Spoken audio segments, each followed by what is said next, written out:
We are live. Um, I want to welcome everybody. It's yet another Tuesday. Normally on Tuesdays we do the bench doctor, and he fails to assemble a gun through the course of the following hour. But every once in a while, we've decided that it would be a good idea to diversify things by actually having what we have begun referring to as diversity panels. So tonight we have the African American gun owners experience, and we've assembled four outstanding panelists, two of which are actually personal friends of mine, and I hope the other two will become one, to walk us through the landmines that are. Um, if you're watching this on YouTube and you're putting comments there, we're not really paying close attention to those. Neither are we paying close attention to the comments on Twitch or Twitter. So next time, join the club. It doesn't cost more than $10, and you can drop into the Zoom channel and ask questions directly. If you are on Discord, which is members only, we are monitoring that. We've got two moderators tonight, Danielle Casey and Kyle, who are paying attention to those channels and collecting questions as we go. I believe we have a number of questions that were collected prior that we'll be able to start off with. I think that covers most of the basics. Again, if you've got questions, drop them into Zoom, drop them into Discord live. We're going to try to keep up with Facebook, but no promises. And sorry, Twitch, Twitter, and YouTube. You're going to get the answers after the fact. So without further ado, I want to turn it over to my good friend Carl Cowan to introduce the rest of our panelists and to, well, frankly, the white guy's going to shut up and give the floor. Thanks, Ed. Always great to talk. Hi, everybody. I'm Carl Cowan. I'm sort of quasi-moderating tonight, as well as participating along with my co-panelists. Brian Robinson, this was sort of his brainchild, and I've gotten the pleasure to interact with him a bit on Facebook, and so it's nice to finally have some FaceTime together. Walter Hurdle, who I've also gotten to interact with a little bit on Facebook, and for our first time interacting really post the chat, so good to see you. And Tony Frank, who my friend also in higher education, who's down there, actually who apparently also has some IT bones, and that was my background before I got into emergency preparedness, so always great to have some overlap there. I'm going to ask everybody in a minute just to introduce themselves and talk a little bit about their experience before we get into the more Black and African American gun ownership and experiential portion of this. As much as I wanted to call this panel Blacks with Guns, I didn't get to do that.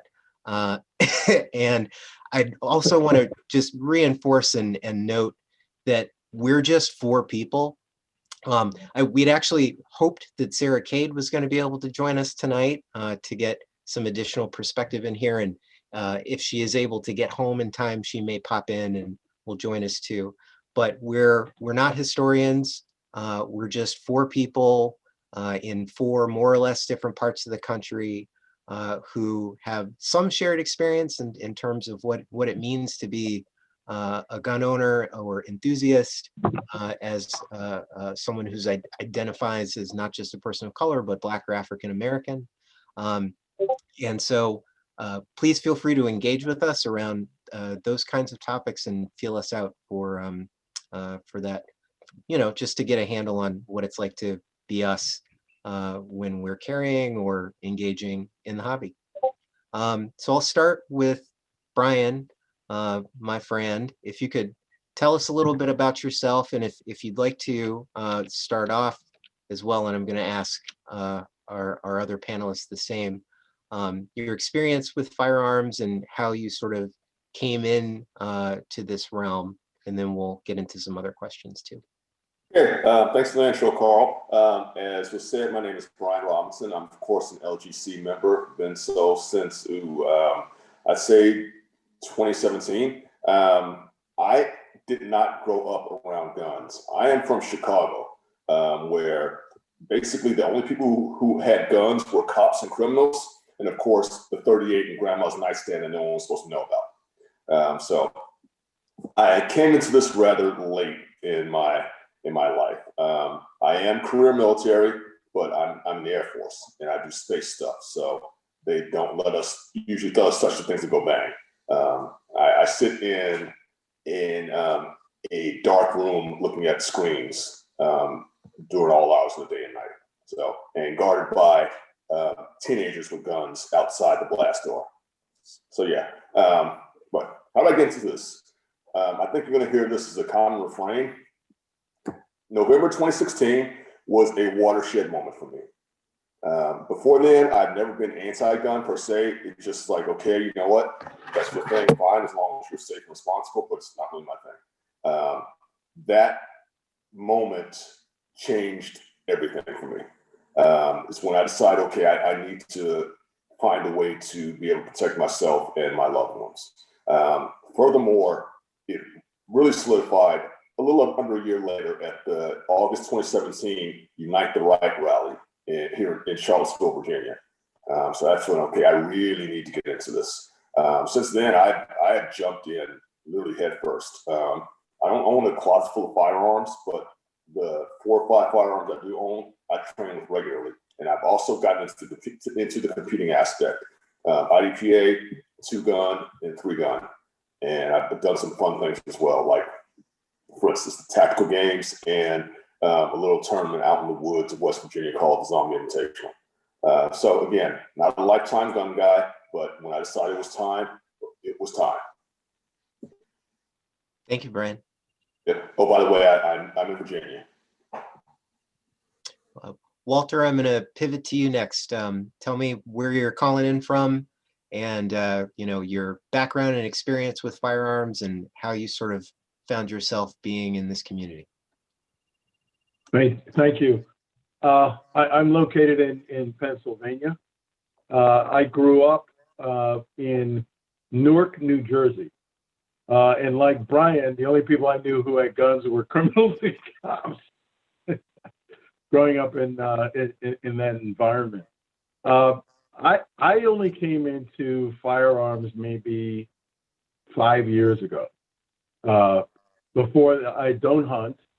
No one in my family hunts. No one in my wife's father and brother, older brothers, they were hunters for a while, and they owned shotguns, but that was before I met her. So no real personal experience with family members or friends who were hunters, who were in law enforcement. I know I had a couple of cousins who were in the military, but they lived 1,000 miles away. I never quite got to know them. So I was motivated entirely in the beginning for a desire for self-defense and home defense. So that really accelerated, I think, to Brian's point, with the campaign and the election of Donald Trump. And that's when I kind of went full bore. That's when I started taking training classes, both at outdoor ranges, indoor ranges, with different types of weapons, everything from not only semi-auto handguns, but also AR-15s, fully automatic machine guns. And one day I shot 6 fully automatic machine guns, including some of those that were, you loaded up the ammunition with one of those long belts, like I say, like in the movies. And that was an amazing experience. So that's kind of why I got into it. I've never been, I was never very curious about firearms because the way I grew up and where I grew up, I knew a couple of people I went to school with who were killed with firearms, who were shot and killed at 17. So, but times change. And as an African American, as I read about so many things happening to other African Americans, whether it's with the police or whether it's with white supremacists, white nationalists, I said I have to do something to defend myself. And I did start to read a little more about the history of gun ownership in the U.S. And I did not know until a couple of years ago that the Second Amendment really was not created for everyone. that was really created for principally white males to own firearms and to protect themselves, not only against the potential incursion of another foreign power like the British, but also because of potential slave insurrection. They feared that. So I just concluded finally, went to my wife who is anti-gun, very liberal, anti-gun person from Minnesota. Sorry, Sarah. But she finally relented and said, okay, we've been married for, 25 years. Okay, you can finally go out and you can get one, but I don't want to see it. And so she's never actually seen it. Or any of the others that I've accumulated over the last 5 years. So that's me. That's my story. Thanks, Walter. To your point about learning interesting facts about sort of the roots of gun control and the Second Amendment in this country, and even before the Constitution was a thing. And Brian, your home state here, the first law enacted, or one of the first laws, it may be the first, I have to take a look at the literature again, enacted in the colony of Virginia in like 1664 or something like that, was one that barred black gun ownership. So, yep. That's good to know. Tony, my man, talk to us. Tell us stuff. Hi, guys. I'm Tony Frank. I'm originally from Geismar, Louisiana. It's a very, very small town, halfway between La Plaza and Baton Rouge, Louisiana. It's in the middle of, when I say the middle of nowhere, Louisiana, I mean the middle of nowhere, Louisiana. I currently live in Austin, Texas, because you don't want to live in Louisiana. I promise you, it's not a good thing for a Black person. I love my home state, but they're really fucking racist. That said, I've had guns pretty much my whole life. I'm from the South. It's what we do. My parents did not thrust guns upon me, but it was always a gun in the house. There was always a, what might happen, we might need one. And they always made sure that we knew how to use them, knew where they were, and knew if we needed to, you have to go get that. But that's just the deep South. I mean, it was so Southern, my 8th grade class had a whole semester dedicated to hunter safety. Instead of gym that semester, you learned safety of a shotgun. I've been hunting on multiple occasions. I don't typically enjoy hunting. Some people do. I've had many a high school friend that I've spent way too much time sitting in a tree stand with a shotgun, waiting for a deer or a turkey or some dumb animal to walk past. I don't even mind shooting it for an accuracy contest. My issue is you don't want to gut animals. If you are not precise with a knife and you nick the bladder of a deer, this is not going to smell good. I'm the type of hunter that will shoot the deer and then bring it to the processor and pay them whatever they want, and I'll take the deer steak. I wouldn't say I'm a gun owner. I would unfortunately have to say I'm a gun collector at this point, because I do have multiple guns that fill the same role. Like for concealed carry, do I want the Walter today, or do I want the Glock 43, depending on the situation. When I say that Black people with guns, I'm from an open carry state. You won't see Black people open carrying very often in the state of Louisiana, minus, in fact, last month when they showed up. But apparently if you show up with enough brothers, the cops get real friendly, real fucking quick.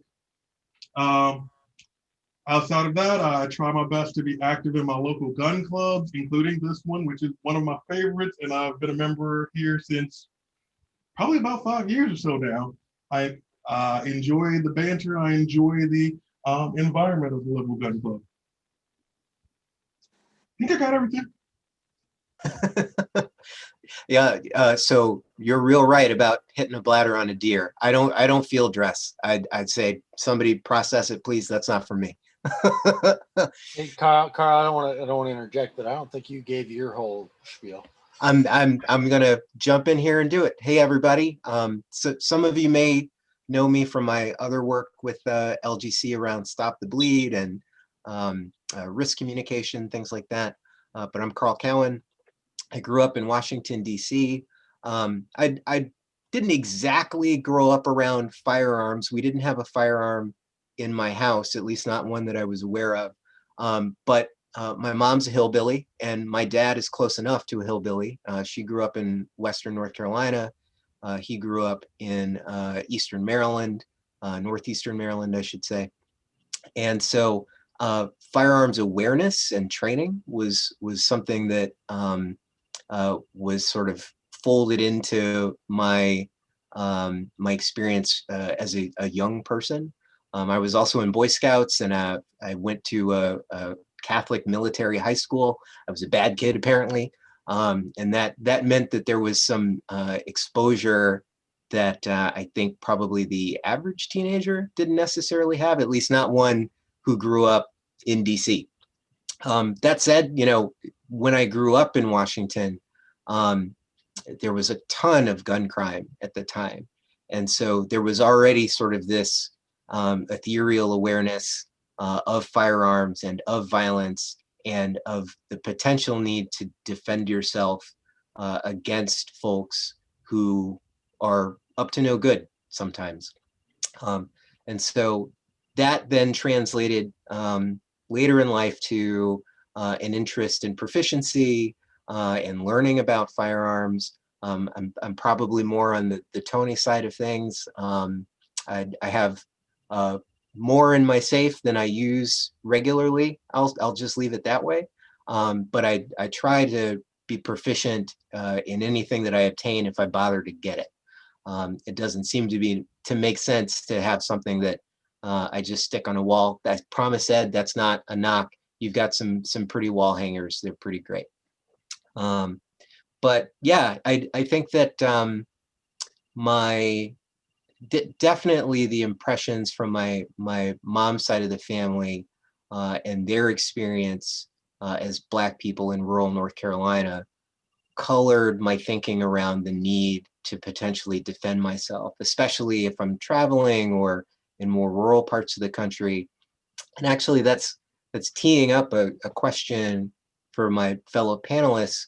Talk a little bit about what has colored your decision, not just to join LGC per se, but how did that frame your thinking around ownership and the need to be ready for what may come? Brian, if you want to start, or if anybody wants to jump in, go for it. Yeah, I'll start. Again, for me, it can be summed up as the current socio-political environment. Again, I didn't grow up around guns. I mean, like you, Carl, I'm from a big city, so I was acutely aware of gun crime. Chicago don't really change, but it was just never for me. Again, over my 20+ year Air Force career, I think I may have fired a gun for the Air Force maybe 4 or 5 times. So yeah, it just wasn't my thing. Yeah. But again, the current environment we found ourselves in changed everything. And there are folks that, I'll put it this way, who seem to feel emboldened, and they have firearms. So it's just, it just kind of started building up. First, it's like, okay, I'm just going to get a pistol for personal defense. Then, you know what? The pistol's nice, but I want something with a little more room. That it would be good home defense. And I got a shotgun. And then Charlottesville happened. And I saw all these people, these very fine people carrying AR-15 style rifles.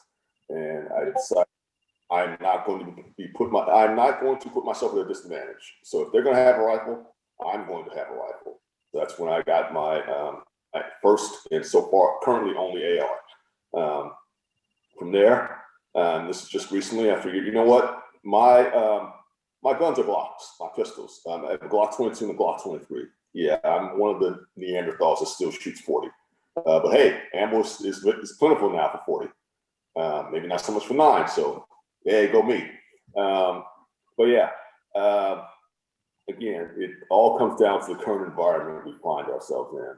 And I like to say I'm never going to be the guy who has a wall full of guns. It's just not my thing. But I am going to be the person who for the few he owns can run them like no one else, which is how I really got into. I've taken all sorts of training. My local range, Silver Eagle Group in Ashburn, that's not a plug, by the way, it's just kind of stating the fact, is run by a retired U.S. Army Special Forces guy. And his chief instructor is a retired SEAL. So you can imagine the type of training they offer. So I've done all of that. And then I've just started really getting into competition because where else am I going to run a gun other than at IDPA or multi-gun type competitions? So again, current socio-political environment, not the guy who's going to have a wall full of guns, but the ones I do have, I will learn them as well as I know myself. So that's kind of my spiel. One of the things you said, Brian, really resonated with me too. The you've got it, and so I should too. You know, where I grew up, the only people who bothered to get their permitting were people who didn't like people of color. You know, I was surrounded by folks who might be enthusiasts, but they were all hyper conservatives with really, I know we're live, but really shitty opinions about race and ethnic relations, positions on other kinds of topics around diversity or inclusion. And I was like, the Constitution doesn't just apply to these jerks. Like this is supposed to be something that applies to everyone. And that definitely influenced my thinking about pursuing ownership. Starting back when I was back home, not in the district, I had already moved out of DC by the time Heller came around, but in Maryland, and then still up here in New England. Walter and Tony, any thoughts here? Yeah, I like to say that, when I started out, I didn't realize how difficult, that it could be difficult firing a gun. And I started out with a handgun accurately. And I remember the first training class I took, it was like handgun 101. And it was a mixed gender class, mixed race class. And I was the worst person as far as being accurate from about 9 feet, and that bothered me. I kind of like a challenge, so I decided I'm going to take some additional training, and that was shooting a 22. So I decided I'm going to do some additional training, try different calibers. So I wound up going 2-3 times a month, renting different calibers of firearms, and then eventually decided, much like Brian, the people who might want to harm me have AR-15s. I'm going to get one, so I got one, and then I went to outdoor training with my AR-15, and since then, it's for me. So I wound up going. Pardon me? Somebody say something? I thought I heard someone say something. For me, it was mostly 9mm, creating a rotation of different firearms that I could potentially conceal carry, eventually getting a 45, subcompact 45, and then moving up to and getting myself what I guess what people call a pistol caliber, not a carbine, but one of those pistols with a brace. I got a Scorpion Evo 3 S1, which I love shooting that thing. So that's where I'm at. I don't own a shotgun, not yet anyway. There don't seem to be any available for sale that I like, since I don't hunt. There's plenty of hunting shotguns that are available, but that's not my thing. So that's where I'm at now. But it has changed my views from. I have evolved from originally being somewhat anti-gun growing up in Newark. After a couple of my friends were shot dead when I was in high school, to being much more open-minded about it, but not desiring to own a handgun. And then when my father died, and I went to his place to kind of clean out his stuff to move my mom out of their home, I went through some of his drawers in their bedroom, and I found a .38 revolver.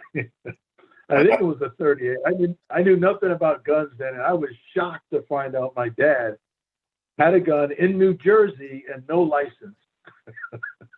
In New Jersey, of all places, had it hidden in a sock drawer.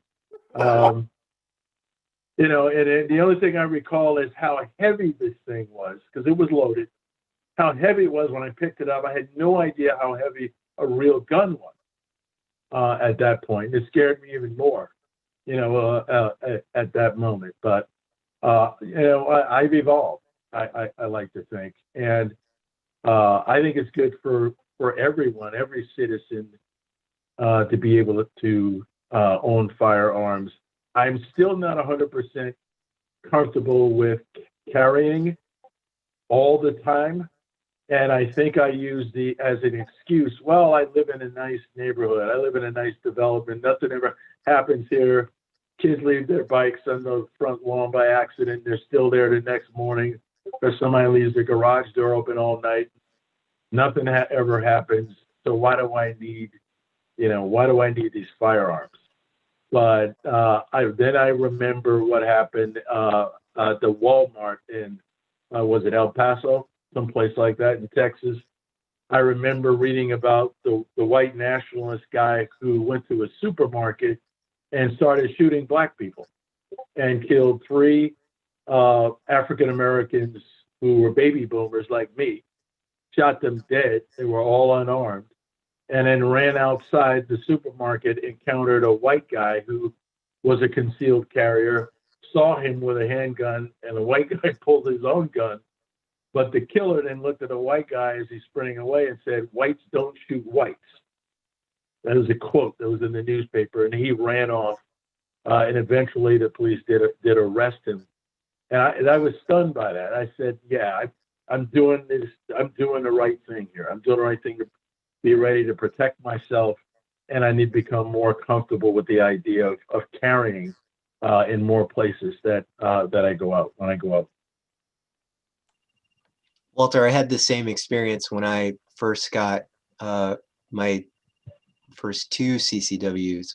I wasn't comfortable carrying until I had done multiple courses, and I had carried a gun before, but it wasn't something that was comfortable for me until I felt like I had engaged in the work. And I've heard that from other Black people. Like I feel like we, like so many other areas of living where we're held to a higher standard, and so you apply that in the work that you're doing. I didn't feel like this was a thing that I wanted to do unless I was positive I was going to do the damn thing if I had to. But yep, there you go. So that is not a unique feeling for you, my friend. Tony? So for me, like I said, I've had guns in the house the entire life. The time that I actually went, I need a gun of my personal own, was 2 weeks before Hurricane Katrina. And I actually borrowed a gun from my friend Peter, who handed me an IWI 380 Micro Desert Eagle. When I say this was a garbage ass fucking gun that you should throw at a motherfucker, if they ever hand this to you, you might get the first shot off. So of course, I get the gun, I check it, making sure that I have all my safeties done. So I go out to the back, looking around, don't see anybody, take a couple shots with it. Yeah, it's good for 1 of 3. like you pulled the trigger 3 times. One time a bullet spouted out of that motherfucker. So I'm riding through all of Katrina with this junk garbage ass gun, which I know Peter's listening to this video and will call hating on me about this one, but that's just what it was. And after that, I went, you know what? No, I'm going to get my own. Now, I may have overshot because I came home with an FN57 after that. All right, we got an echo coming from somebody. IPA, 2 gun, and 3 gun. And Somebody is replaying the stream. You can't watch your videos while you're on it. Yeah. So again, not the lifetime gun guy, but when I decided it was time. What is that? Hold on, folks. Technical. We're gonna go ahead and. If you have Facebook open, you'll need to close it because you're echoing through it. Walter, I'm going to pivot to you next. Tell me where you're calling in from, and your Yeah, no, somebody started over. Hold on.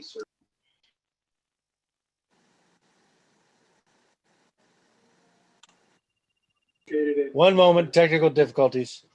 I grew up Can anybody tell where that's coming from? Newark, New Jersey. And like Brian, the only people I knew who had guns and were criminals. Is it you, Ed? I don't think so, but I'm going to close all the windows. Maybe it is. My apologies, gentlemen. I think it might have been me. I told you course. so. Of course, it was Ed. All right. Well, and that was just sort of a hark back to the beginning when we were younger and gentler. All right. Everybody good? Yeah. All right. So I'm done screwing it up. I promise. Garbage gun said, all right, I'm never doing this again. And the next thing that I get my hands on is FN57, which, oh my God. Then you find out how expensive bullets work. Like, that was an over purchase for where I was at in the gun industry. And as my mom has always been in the healthcare profession, and my dad will drill you on the whole, everything has to be done perfectly. When I say a man believes in Black excellence, it may take it to a bit too far. So of course, I'm like, all right, if you have a gun, you need to, and I explain this to people all the time. If you have more than one gun, get a safe. If you have a gun, train with it. At least go once a year to a training class. You don't even have to be too into the training class. They're only $35 an hour. Once a year, go to the training class on carbine or pistols. Bullshit with the instructor. Let him help you out with your form, your reaction time. You will always learn something. And I say go and do 1 medical class a year. I fit into the group of people you would call a prepper because in Louisiana, and it's getting more and more. The saying used to be every 5 years, the world's going to try to kill you. So you best be prepared to deal with it. Well, unfortunately, with Zeta heading our way at this moment in time, they're on their 8th storm of the year. One of the other reasons I don't any longer live in the state of Louisiana.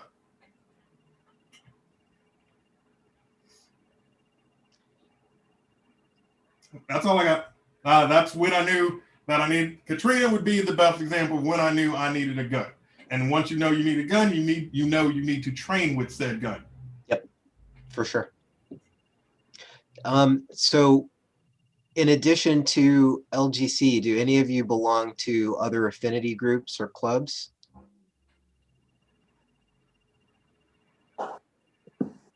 Anybody? I recently joined, I guess about 4 or 5 months ago, I joined NAGA. Mhm. But that's the only one. I mean, what kept me going, partially my desire to become more proficient with firearms and own them, was discovering the Liberal Gun Club. I had no idea that they were liberals out there who own firearms, and I sort of stumbled on it by accident, and then through the Liberal Gun Club, and I discovered there are other organizations that are out there. And when I heard about NAGA, I went to their website. I said, "Oh wow, there's a whole bunch of people look like me. They own firearms. This is awesome." From all walks of life and whatnot. So that's the only other organization for me. I had a similar experience the first time I encountered NAGA. I'm not a member, but am looking at joining up here in New England.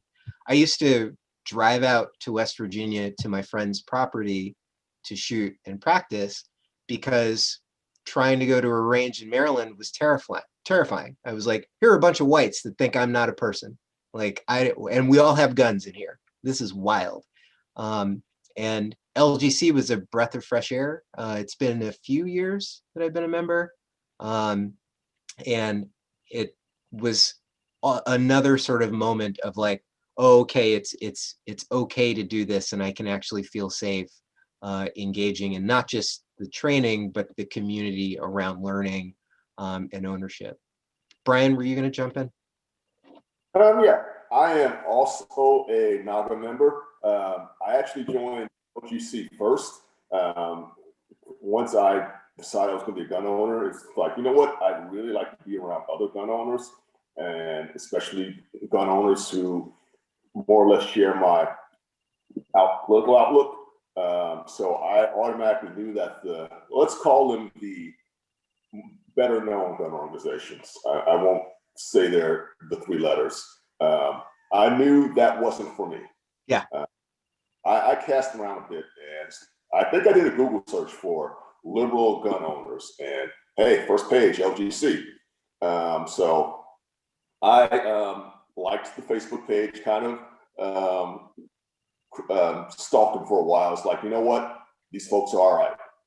So I joined, and I haven't looked back. Again, I'm also a NAGA member, National African American Gun Association.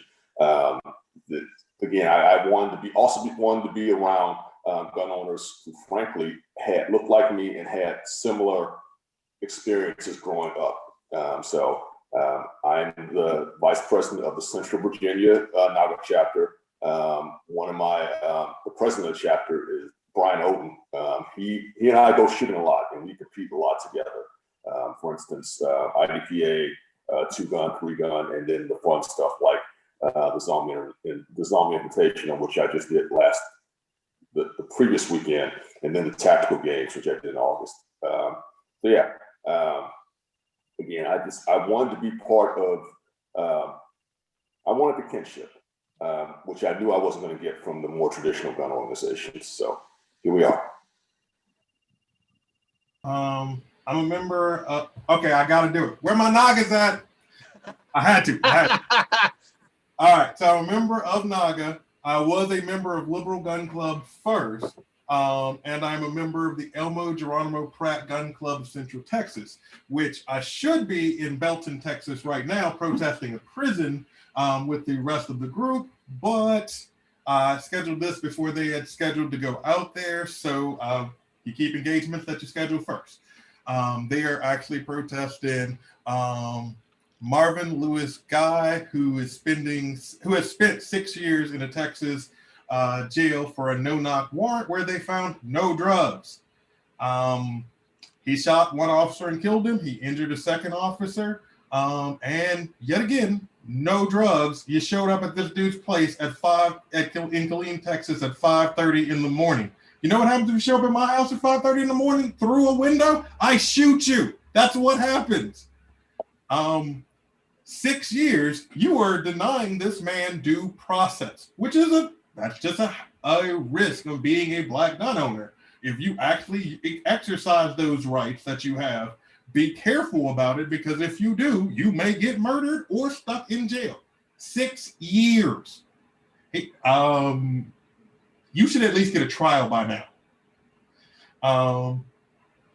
And I mean, that's what the Geronimo Pratt Gun Club does, is it advocates for victims of police brutality, like the founder, Geronimo Pratt, who was an early Black Panther, and he got to spend 16 years in jail, and had to be let out because he was there unjustly.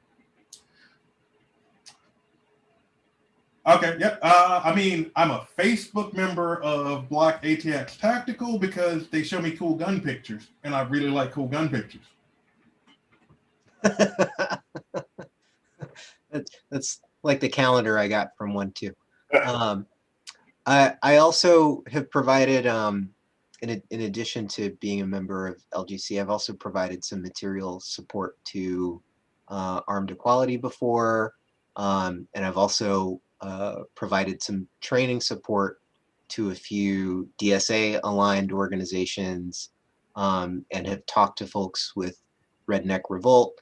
I do find that it's helpful to engage other advocacy organizations around concerns that are specific to us, and making sure that, while we're all sort of doing this work in relation to 2A, that there is understanding of the sort of overlapping but sometimes divergent considerations across our different groups. And it's been enlightening to get in touch with some other folks too.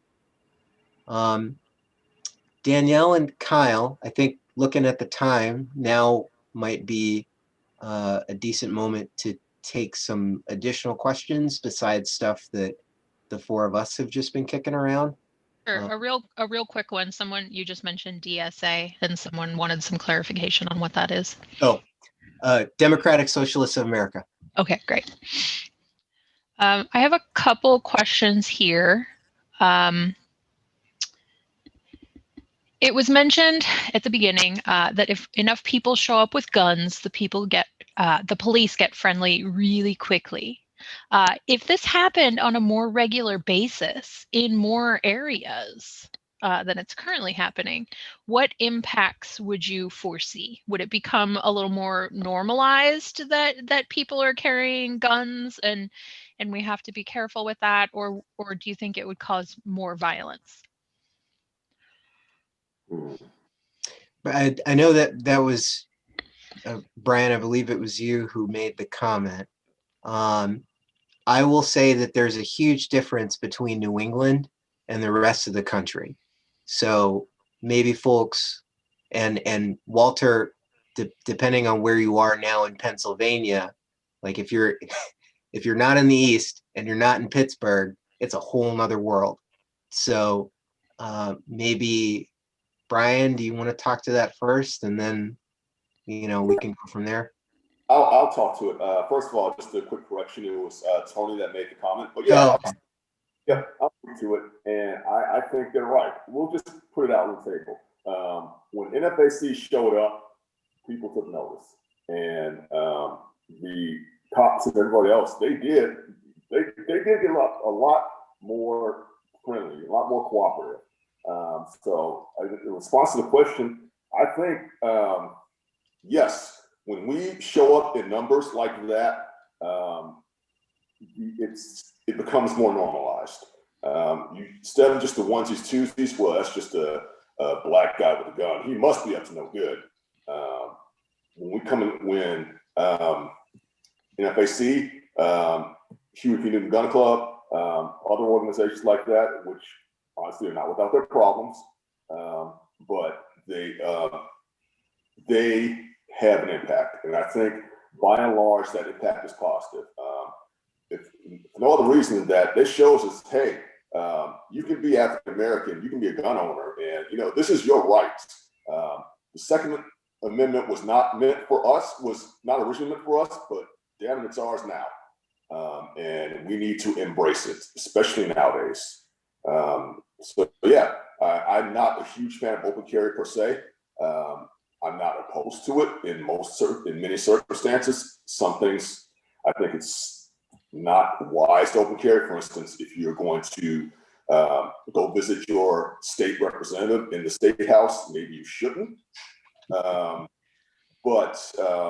Yeah, I think having displays like that helps normalize it, especially among the Black community, when we may have grown up not, especially for us urban Black folks, who didn't grow up comfortable with guns. So that's my ramble, and I'll pass it on to someone else on the panel. Tony, you want to talk about Texas? Okay, so as Texas, we are the home of the Huey P. Newton Gun Club out of Dallas. That would be, I believe, Nathaniel Lee, who is a very, very good dude.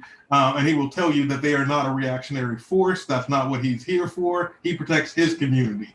What Grandmaster Jay, as I've seen, I am not an in-fact member, is trying to do is to get more chapters in different areas around the country to build up.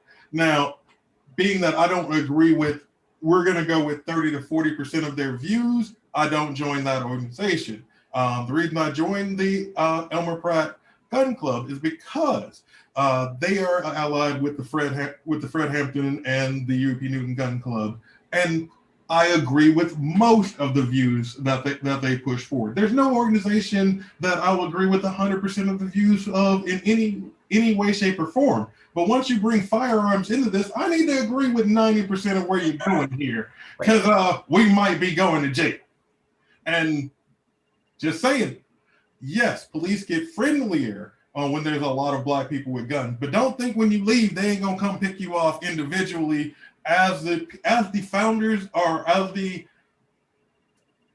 person those clubs are named after have found out on multiple occasions, as per Fred Hampton. Yes, the police are cowardly and will find you, such as, and I'm not saying all police are coward. I'm saying that the people who shot him from the bedroom below him and shot up into the ceiling, shooting him in his bed, yeah, that's fucking cowardly. Great point, Tony, about it's not just showing up and being present at an event. It's what's your plan and how are you getting home after the event. As somebody who grew up in DC and used to do a lot of hood rat shit down there, like, no qualms about coming to find you after you've had your little gathering. It doesn't matter how cool anybody is with you in the moment. My experience is that with people who look like us, if they can find a reason to get you, it might take them a second, but they will get you. Yeah, I'd have to say that as a black man, I would never go out and open carry, not by myself, not with only one or two other people. I'd have to be in a group of about 100 to Brian's point before I would. And that's when the police, I do think police, will simply evaluate the situation and decide to be a little more circumspect. But I think it's a ticket to potentially really getting killed if you're an African American and you're open carrying in this country. And I think that goes for any state. That's just my opinion. Any state where open carry is allowed. I think it is allowed in Pennsylvania, where I live, except in certain, I guess, municipalities, perhaps. But I would absolutely would never do it. I think it's scary enough, frankly, concealed carrying. I mean, look what happened to Philando Castile. In having a license to carry, and some law enforcement officer panics for whatever reason. They get jumpy around black guys. I don't know why. It's scary enough concealed carrying as an African American. I'd like to add to Walter's point. The best example I can give you is I do not tell a cop that I am a light LTC carrier in the state of Texas. What I do is when they pull me over, my license, my LTC, and then my insurance is how I hand this to him. When I do this, he will see my license, he will go to the LTC, and I swear to you, too many have dropped my license because their hand instinctively goes to their gun. The best example I can give you is when I had a Jeep. I had an actual safe built under the seat of the Jeep that you could hit with a key and it would pop out your gun. The cop asked me, and I still can't get past this to this day, "Can you hand me your weapon, sir?" And I'm just sitting there like, nope. That's a trap. What I can do is I can step out of this vehicle. I can move to the back of this vehicle. You can handcuff me right there. I don't give a fuck.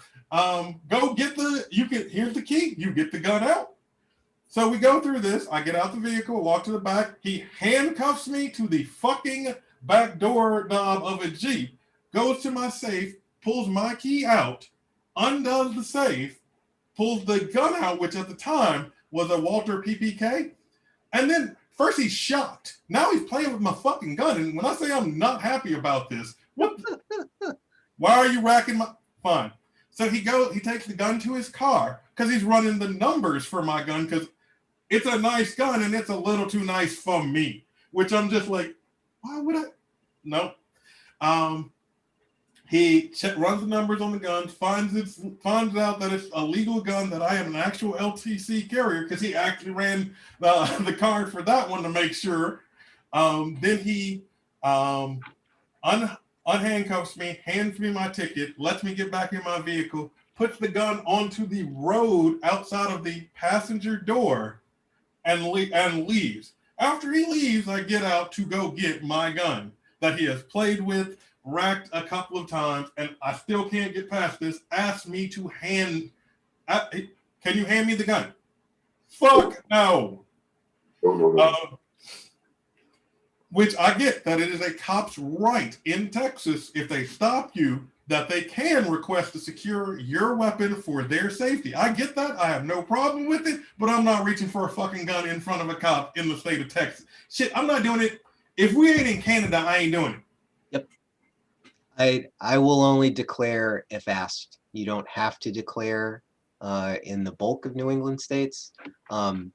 Maine, I believe that you have to, which is weird because Maine is like the wild, wild west. But everywhere else, and I think in Vermont, there's no duty to inform. But unless somebody's saying, are you carrying? I'm not telling. Yeah, I agree. I believe there's no duty to inform the Virginia either. But I just cannot get the image of Philandro Castile out of my head. So I am pulled over. I say nothing. If I am asked point blank, I won't talk about it, but I'm not volunteering that information. They're going to have to run my license or whatever they do to determine that I am a legal carrier. If they do that and they want to ask me, fine, I'll tell them the truth. I'm also going to have my hands locked on that 10 and 2 the entire freaking, or with my fingers open, and preferably with my dash cam going, pointed at both of us, recording this whole thing. Yep. Just disembodied white guy voice. Make sure you check your local laws on the duty to inform. Yep. You do have to inform in the state of Texas. Yep. Danielle and Kyle, tee up another one. Actually, this is Kyle. This one is building off of an additional, I just completely screwed that up. Let's start over. With regards to enough people showing up with firearms, Ed mentioned the Panthers in California during Reagan's governorship. Comparing and contrasting with that now, do you see more parallels or do you see more contrasts? Like with reactions from people and the general public? Because that my understanding was that was a big driver behind the gun control and the Mulford Act in California at the time. Oh yeah.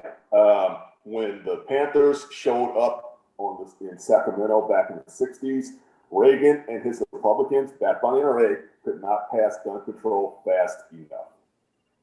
So yeah, yes.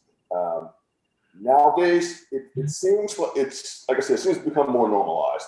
There's still that fear of black guy with a gun, because that's kind of how that's a bit of the culture here in the U.S. But yeah, again, I'll go back to both AC and the Huey P. Newton Gun Club. They will open carry. They will do their thing.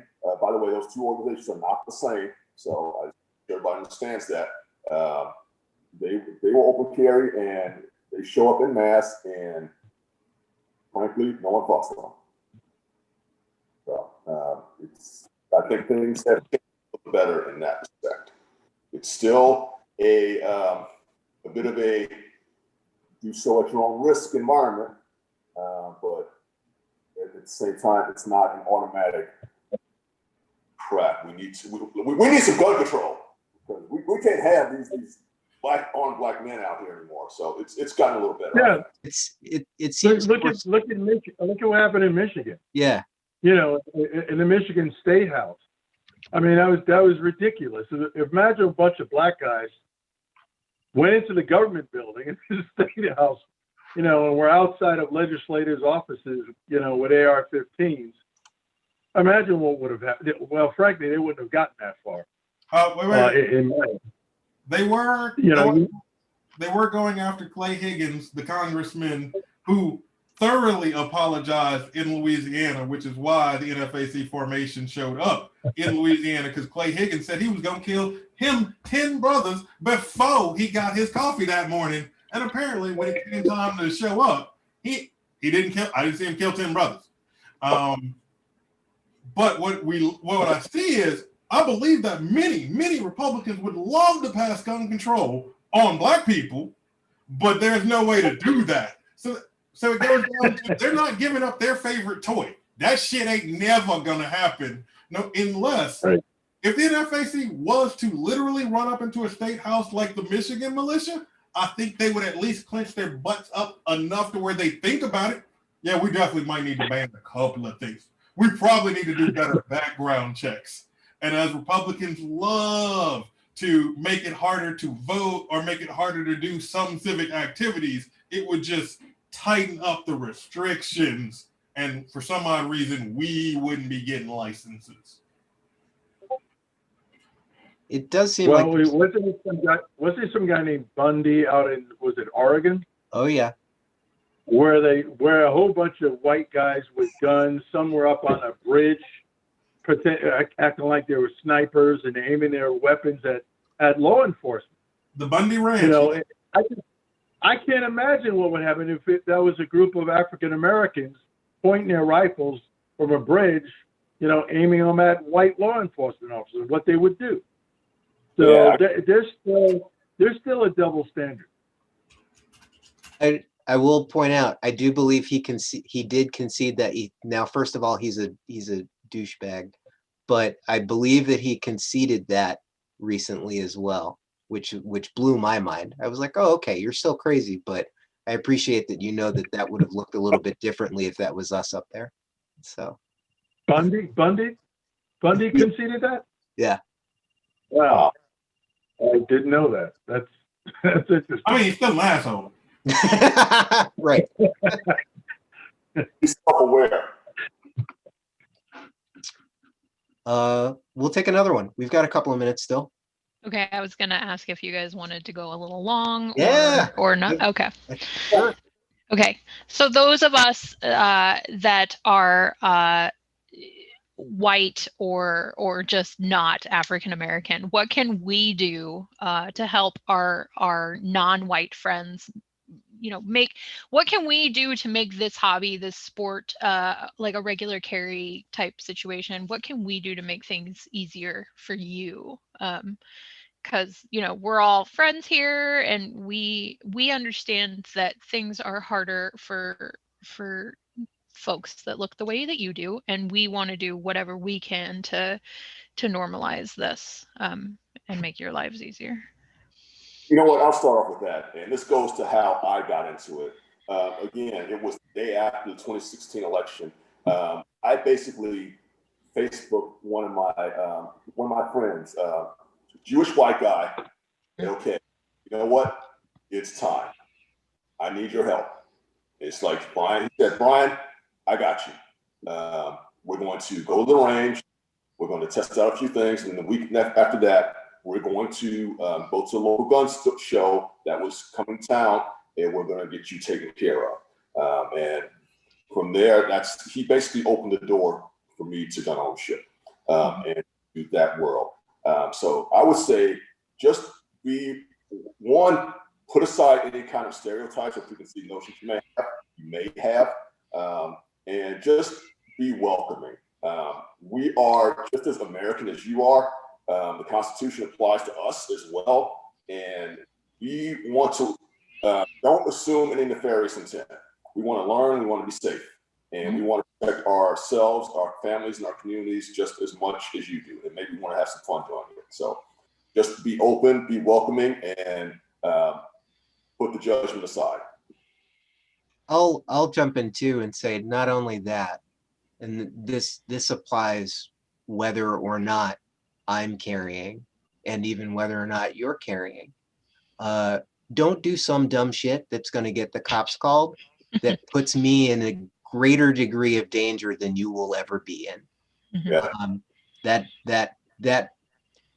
doesn't matter. It doesn't matter if we're both carrying, if neither of us are carrying. Please be cognizant for anybody that does not identify as a person of color, the inherent danger that we will be in are if the authorities are involved in anything unnecessarily, and even necessarily potentially. And this is coming from somebody who works in public safety, who spends a great deal of time interacting with law enforcement and other folks within the first response world. I have no ill will or ill intent towards my partners in public safety, but with that said, I'm not a fucking idiot. And I appreciate that no matter how safe it might seem, it's always less safe for me if law enforcement's involved. I'm glad. I don't want to interrupt, sorry, but I'm really glad you brought that up, because I think that's something that a lot of us don't think about in the heat of the moment. So now that you have implanted that helps us. So thank you. I love Carl's response. I just got to go with your black friend to the range. As Carl brought up earlier, nobody really wants to go to a very, very white range by itself. I take me a white person with me to the range. It's just a healthy thing to do. Hey, I just might need more firepower to shoot back. I'm sorry, I'm in Central Texas. At some point, one of these 3%ers could lose their shit, and I need to know that somebody got my back. I'm saying we got a better chance of making it back to the car if there's two of us than there's just one. They got shit to explain about if the white dude don't show back up. Somebody gonna ask some questions. I buddy system, Boy Scouts. That's real talk.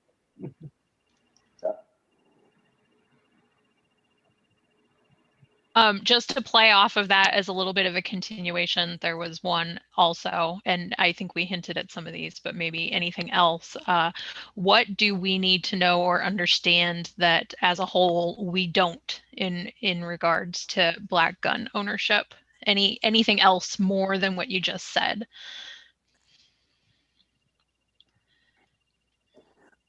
I'll answer that.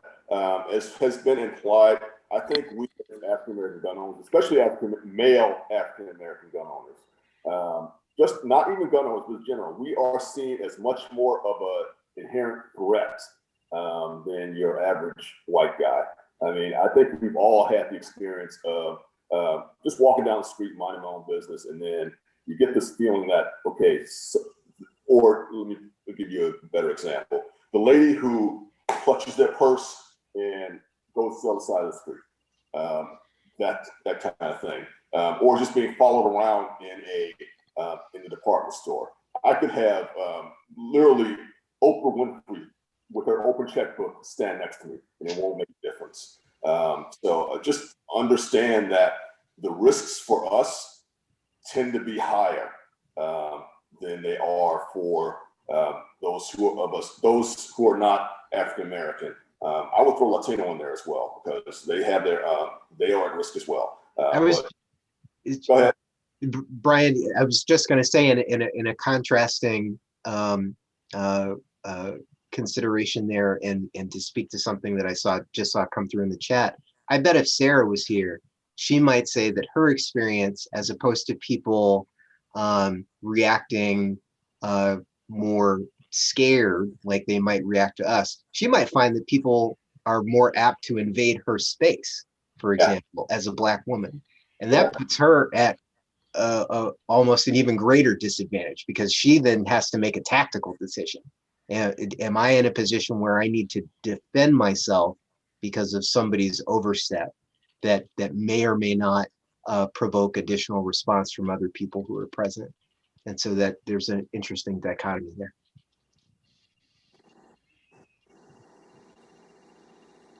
Great. I'll go on to the next one. Any advice for a Black millennial in the DC, Maryland, Virginia area who's new to firearms? Can they call you up or something?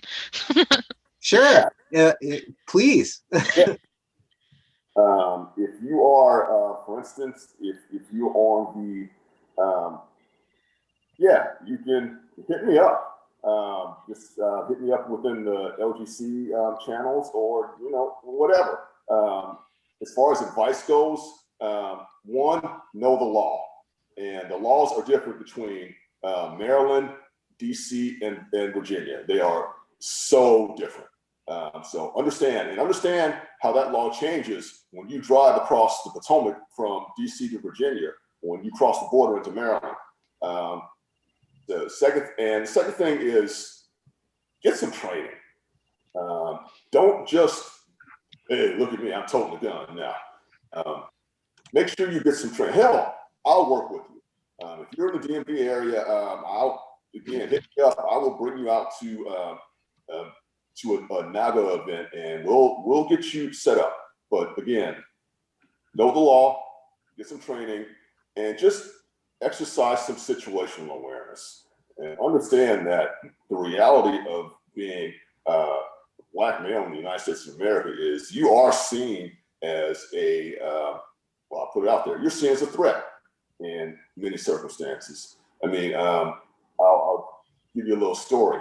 I was taking a legal seminar down in Fredericksburg, sponsored by U.S. Law Shield, and the instructor was going over some of the scenarios on when you can reasonably argue fear for your life. I point blank asked, how would that apply to me versus little old white lady? And I was told straight up, she has a lower threshold, a much lower threshold than you when it comes to that standard. That is standard. So just be aware of the world you're operating in and act accordingly. Yeah, I have 3 children who are millennials, and my 2 daughters, I got both of them into a class because you never know. And even though this is a few years ago, and even though now they have their own apartments, they're finally got away from supporting them, but they are now much more aware of the usefulness of firearms if they ever have to use them. And as females who are living alone, the whole issue of self-protection, I just thought it was a good idea to do that. So I echo what Brian said, get training. Before you buy a firearm and decide to own one and get a license to carry, it's really, really important to get training. That avoids, that can save your life. Might add on, I don't just say get training. I say get training in both how to put a bullet in something and get training in how to take a bullet out of something. If you can put a hole in it, you need to be able to fix that hole. I carry a med pack just as I carry a gun because I can't guarantee that I won't need to get this hole out of me or get this hole out of something else. Seconded. Not just because I'm a paramedic, I promise. But he Brian, is because you're a paramedic. I agree. You carry a med pack? I don't. I've never carried a med pack. I have them, but I've never carried it. You carry it, Brian? I agree. I have several med packs. I have one in my car, and I have one on my my battle belt, and I have one in my 2 in my backpack. So yeah, agree. It's not just about putting holes in things and people and things. It's also learning about how to patch up holes as well, which, by the way, is a skill you are a lot more likely to use because the same skill to treat a bullet wound can be used to treat a car accident victim. So yeah, I can't emphasize that enough. One of the surprising things that I learned taking one of those classes, I had no idea that you couldn't do like in the movies when they put on a tourniquet. that you really needed a real tourniquet, and what you had to watch out for. That as long as you've got a pulse, still got a pulse, you still got blood flow, blood loss, in the limb. And I did not know that. So, and had no idea how to put on a real tourniquet. I thought I could just, roll up a shirt or something and tie a good knot in it. But that was so helpful to me. Just opened my eyes and disabused me, of all the fictitious stuff we've all probably seen in the movies.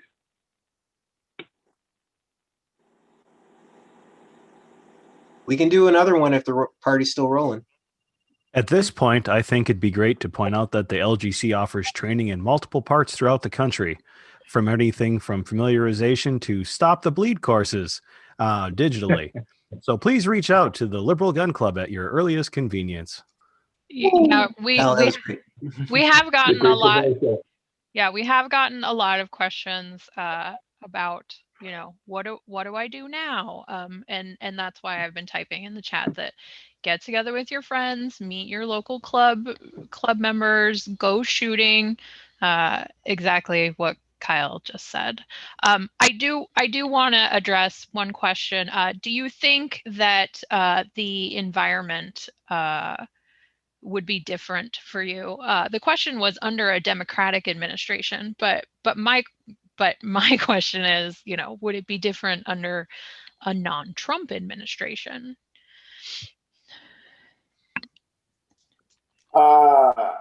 I think the answer to that is yes, and I'm glad you kind of modified the question. And I guess this is Brian's political opinion. 45, POTUS number 45 has essentially has enabled people who should have never left the shadows to come out. It's like, okay, it's okay to not just feel what I feel or think what I think, but actually act on that. You know what?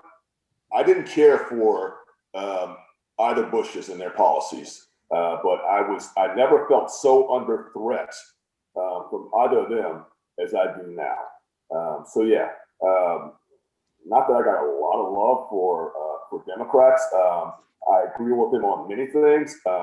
Their gun policies isn't one of them. But yeah, this current administration is. I'm 51 years old, and I've been born since I've been 18, and I don't ever remember another administration such that I literally, again, feel it's like a weight that's been sitting on my chest for the past 4 years. I'll just say that my job won't let me say that I'm an anarchist, but systemic racism transcends administrations. In any systemic ill transcends whatever jerk is in office today. So I would just encourage people to continue to grow their awareness of what those challenges look like and try hard to fight locally to dismantle them where you can.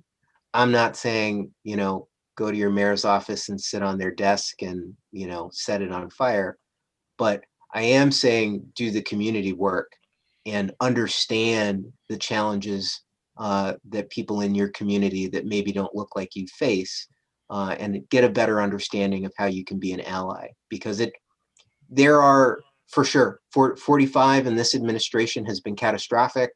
We're here at the precipice of undoing decades of progress in terms of leftist or left adjacent policy, but I think that there's still plenty of bad shit that happened while Obama was in office. For example, there's plenty of bad shit that happened while Clinton was in office.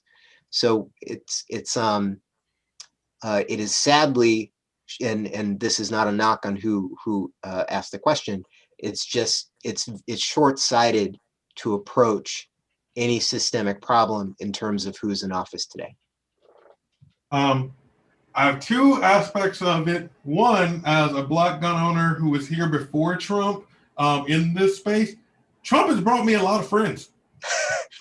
I hate to be thick about it, but I was out in this weird place where I had to deal with Republicans, 3%ers, Black Republicans in the gun. This is what I got for gun groups. And when I say Trump brought me a fucking shit ton of allies of, oh, look, there's actual normal fucking people here.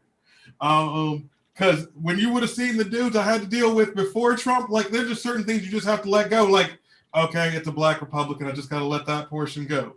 And second, I got to quote the words of Huey Freeman. A fake progressive is better than a real fascist every day.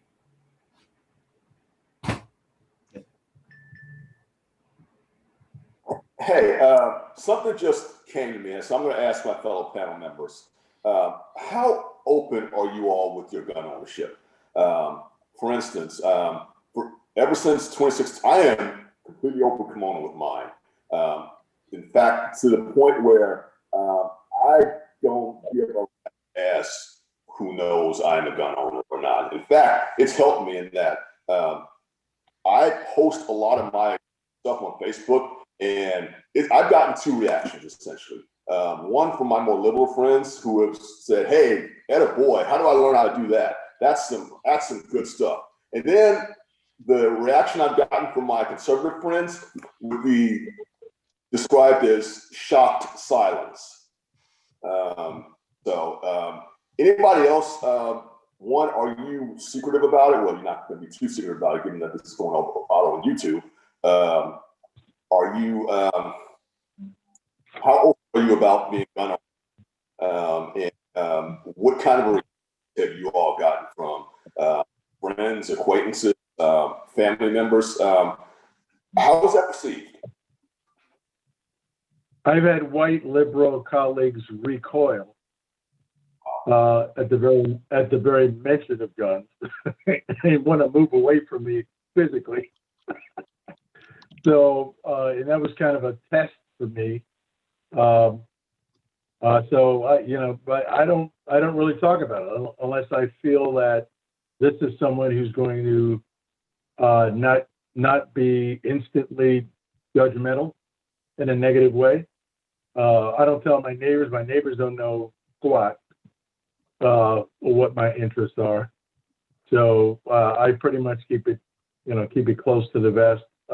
Shared it only with a few people, again, to kind of test the waters, because I wanted to encourage more liberals, progressives, consider becoming gun owners themselves. But when I got the recoil as if I was a skunk, I decided to not to disclose to any more people. I didn't get that reaction until I started dabbling in an FA. And then once I got my first couple stamps, the tenor changed a little bit. I don't talk about it at work. That's like, with the exception of one or two folks who I know who've had a similar work experience as I've had, and so we're able to commune around that type of talk. But otherwise, I just very generally, and it's usually, for example, if it's on social media, in response to a very specific line of thinking or conversation on a two-way related topic. Otherwise, I don't need anybody, one, trying to tell me about myself, but two, just from a personal safety standpoint, I only advertise if necessary. I can still carry, but I live in Texas. You're considered weird if you don't got a gun in Texas. In Louisiana, it's not much better either.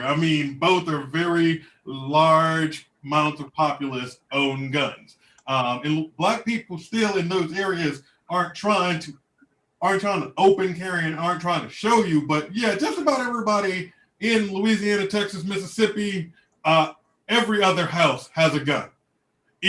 And when we hit a couple areas, every house has a gun.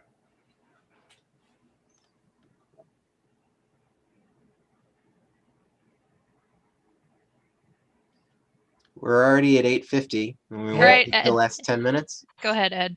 I was going to say I want to close with a real spoiler here. Lots of times folks get into arguments online about what is and what is not. I would like to ask you gentlemen each to define racism, because when I have a couple of white guys argue about it, their definitions don't matter.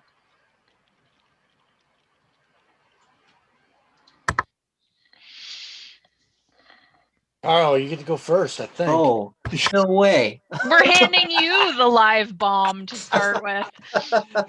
Listen, somebody wants, actually, no, fuck it, Tony.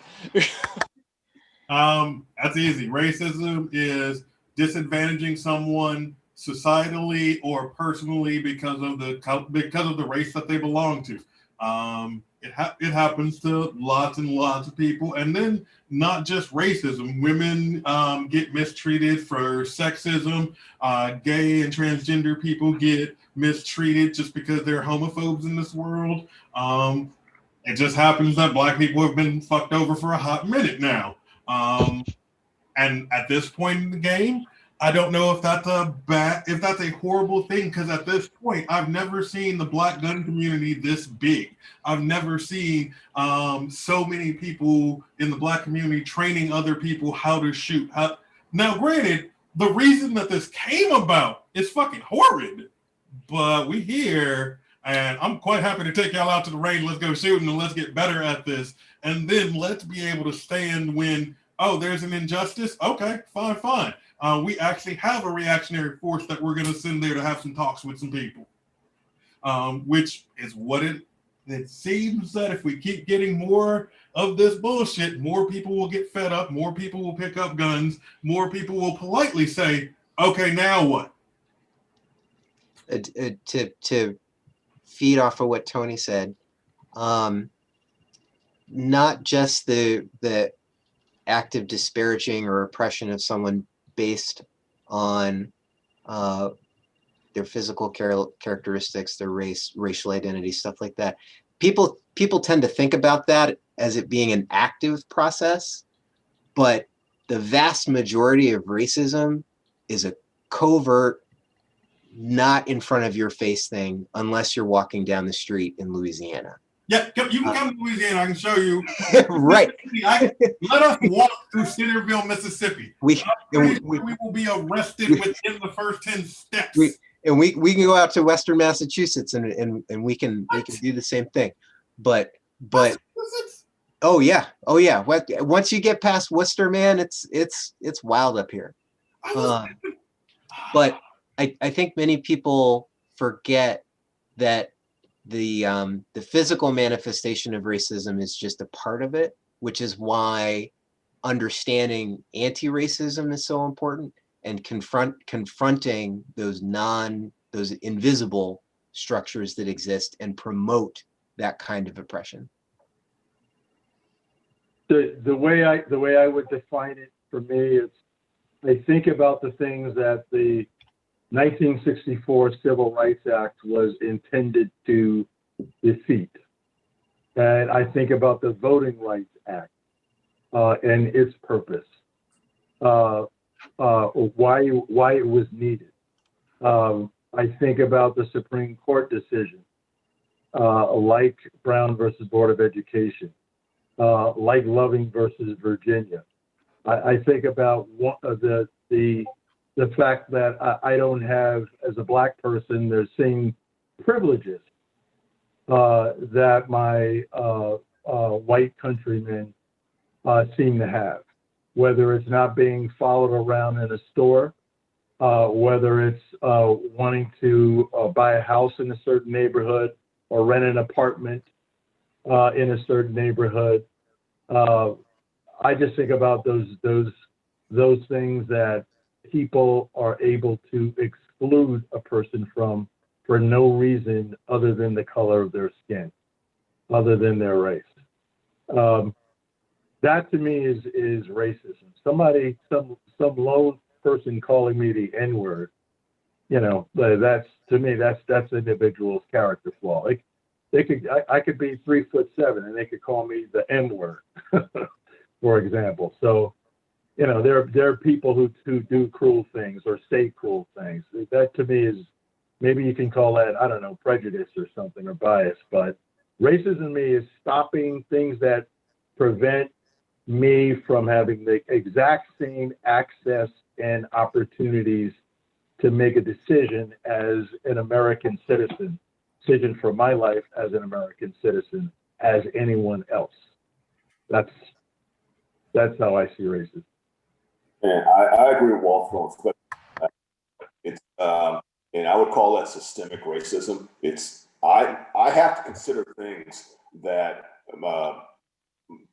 white Americans don't. For instance, let's talk about the police stop. I think most of us here on the panel are familiar with something called the talk. How you interact with police. If you're white and you're nice and polite, you may get out of that ticket. For us, we have to do that to survive. So it's the things that we have to consider almost unconsciously on a daily basis in all our behavior. Or, for instance, if we're applying for a mortgage, am I going to be given a less favorable term simply because of my genetics versus someone sitting next to me who may be in the exact same circumstances, same financial, same personal details, but because of this, I am at a disadvantage. And then there's the personal racism. For instance, first of all, I don't care what you think. Your thoughts are your own. I care about and I somewhat care about what comes out of your mouth because depending on how I'm feeling that day, that could not end well for you. But again, I see racism in two different categories: personal, in terms of interactions with other people, and then the systemic racism. For instance, the redlining of communities, or just having common experiences with other African Americans, some things that we are all taught from childhood, just so that we can make it home at night. That's how I would summarize racism.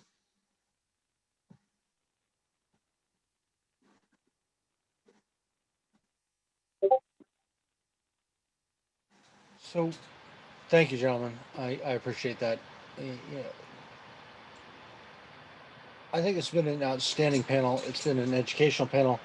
And I do want to reiterate that it's not your job to explain to us what this stuff is, but I do appreciate the fact that you took the time to do it. And also, I appreciate any of the folks that are here who are experiencing the same problems. Like, reach out to Carl, reach out to Brian, reach out to Walter, reach out to Tony, reach out to anybody on any of our channels if you've got questions or feel uncomfortable navigating things. And these guys are here to help because they're the helpers and they're outstanding. And I want to, if I could, I'd unmute everybody and give a round of applause, but that's really fucking cheesy. I also want to thank Tony for upgrading our PG-13 to rated R for the number of F-bombs dropped in a meeting. Luckily, we're not governed by the FCC, so we don't have to actually do that. This has been. I've had a great time doing it. Huge round of applause virtually for you guys. Thank you so much. Carl, I owe you a beer and some pickles. Brian, I'm going to find a way to come down and have a beer with you. And likewise, Tony and Walter, thank you so much. If there aren't any other complicated questions, we're going to go ahead and cut this off. Danny, what do we got next week? Next week, we're going to be back with the bench doctor finishing up the trench gun. Oh my God, thank God. I know, finally. And in 2 weeks, we're going to be meeting with our veterans for our veterans panel. And gentlemen, thank you for joining us. I know that we've been working on this for a while, and I knew it was going to be as awesome as it has turned out to be. So thank you all very much. We're getting a lot of thank yous on Facebook for you as well. A lot of people really want want to reach out to you guys. So you might be hearing from a bunch of strangers in the members lounge. So Join thank the you. club. Thank Reach out in the members lounge. Come on, be a member. This is how you find these guys. Got- Also, a special note to the haters that I'm sure are going to come up. I expect a lot of Screw guts. you. How's that? Screw you all. If you can't learn from any of this shit, fuck you. We don't need you. All right. On that note, that was a little more. Thanks, Lonnie. That's Lonnie. Thanks, Lonnie. You're welcome. You know what? Honestly, that's probably the best thing I could have done there.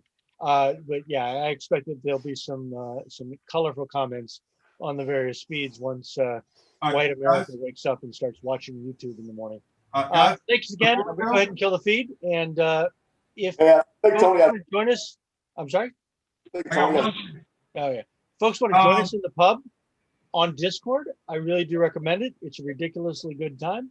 A whole bunch of friendly faces and sometimes not so friendly voices, but we keep it real. And I think this was a fantastic panel. And thank you all for participating.